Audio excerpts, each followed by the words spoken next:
이번 대선에서도 제3지대 후보를 볼 가능성은 점점 사라지고 있습니다.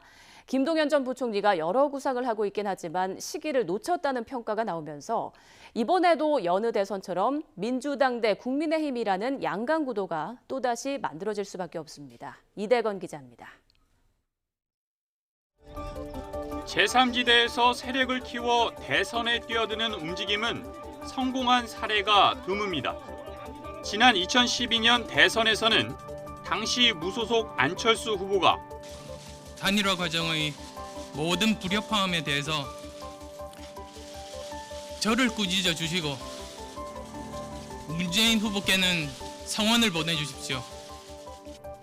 2017년에는 반기문 전 유엔 사무총장이 시도했지만 결국 사퇴로 이어졌습니다. 그리고 현재 우리가 안고 있는 문제들을 해결하는 데 있어서 나 아니면 안 된다는 유아 독존식의 태도도 버려야 합니다. 이번 대선을 앞두고 제3지대 후보가 나올 가능성이 잠시 보이긴 했습니다. 하지만 최재형 전 감사원장이 사퇴 17일 만에 국민의힘에 입당했고 정치권 밖에서 비판적인 시각으로 바라보는 것보다는 정당에 들어가서 함께 정치를 변화시키는 주체가 돼야 된다는 것이 바른 생각이라고 판단을 했습니다. 윤석열 전 검찰총장도 대권 도전 한 달 만에 제3지대론을 완전히 걷어들이고 최 전 원장의 길을 따라갔습니다.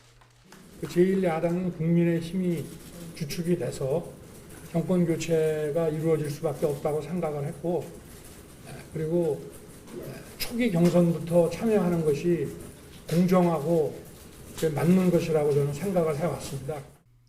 반문재인 정서가 포함된 기존 정치권에 대한 불신으로 주목받던 주자들이 기성 정당으로 들어가는 모순적인 상황이 전개된 겁니다. 정치 공세에 대한 대응 능력과 조직, 그리고 작은 면에서 기성 정당에 비해 절대적 열세인 게 가장 큰 이유로 보입니다. 김동연 전 부총리가 남아있긴 하지만 정치 참여의 적절한 시점을 놓쳤다는 분석이 나옵니다. 국민의힘과의 합당 문제가 난관에 봉착한 안철수 국민의당 대표는 독자 출마 가능성도 제기되지만 나오더라도 2012년 때 제3지대 후보와는 성격이 다르다는 평가입니다. 이렇게 되면 결국 이번 대선도 민주당 대 국민의힘이라는 기존 거대 양당의 양강 구도로 흘러가면서 그만큼 유권자들 선택의 폭도 제한받을 수밖에 없습니다. YTN 이대훈입니다.